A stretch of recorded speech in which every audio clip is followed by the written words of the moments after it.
Caught my wife with her ex in our room. She didn't expect me to be upstairs. The house was silent. Too silent. I came home early, a sudden end to a long day at the office. Traffic lights blurred past, rain dripping onto the windshield. My instincts prickled before I even opened the door. Something was off. Upstairs, a whisper of voices. Laughter that wasn't meant for me. I froze at the bottom of the stairs, listening. Her voice, soft, teasing, familiar, too familiar. "I missed you," she whispered.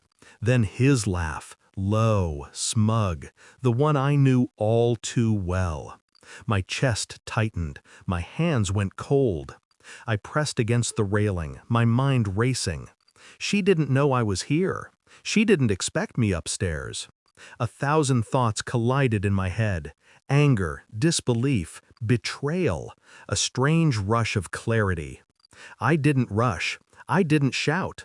I didn't confront. I waited. I observed.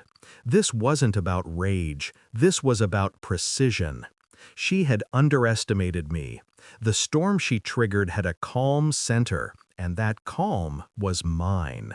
She thought she could hide. She thought she could escape. She was wrong. The betrayal had been subtle at first.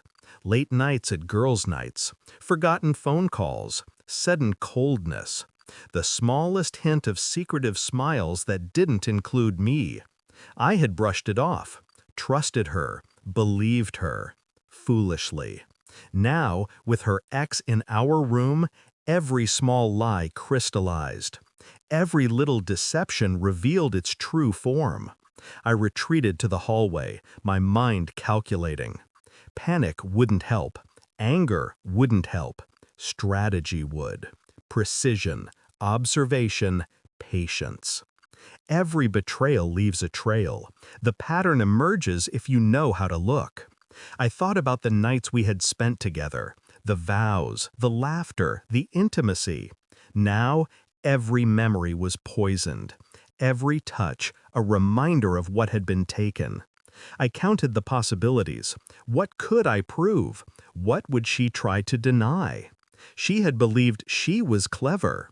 I would prove her wrong. This wasn't about confrontation. Not yet. It was about unraveling the truth, step by step, and letting the evidence speak before I did.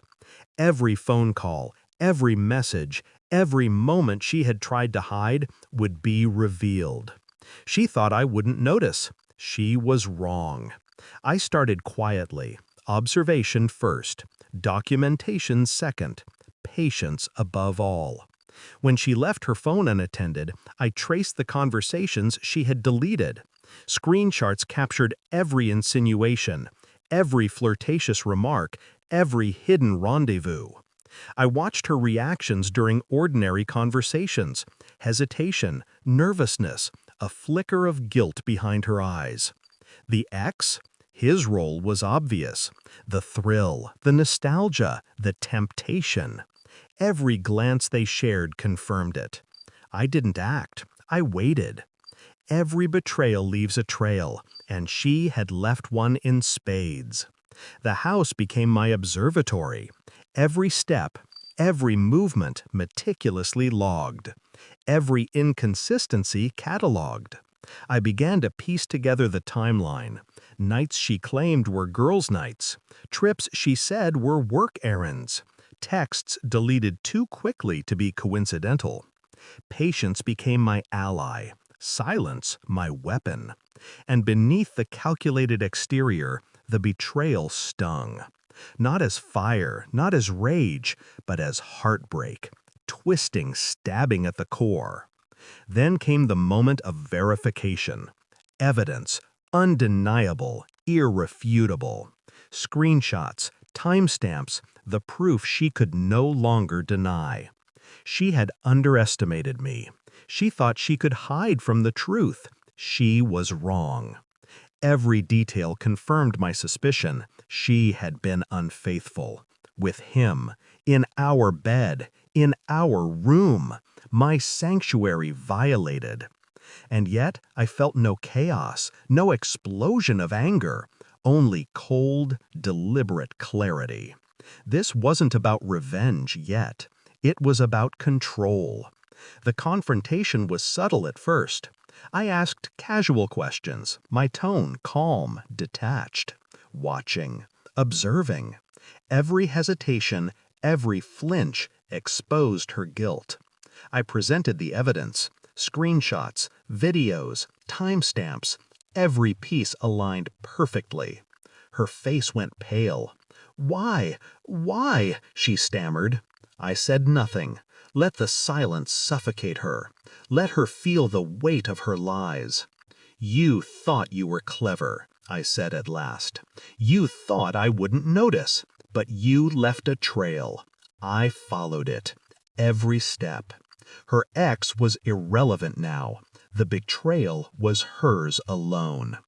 Tears welled in her eyes. She knew she had been caught. No excuses, no justifications, only the undeniable, cold, hard truth. She thought she could escape accountability. She was wrong. I didn't scream. I didn't strike. I simply placed the divorce papers before her, pen beside them.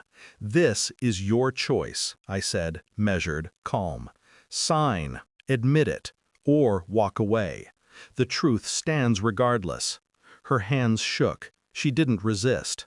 The man she thought could hide her transgressions mattered no longer. She mattered only in the consequences she now faced. I turned to leave, every step deliberate, every glance a silent testament to the control I had regained. This was cold, calculated justice, not fire and fury, not violence, but the raw, unshakable power of truth. She had expected rage. She had expected a scene. She never expected this.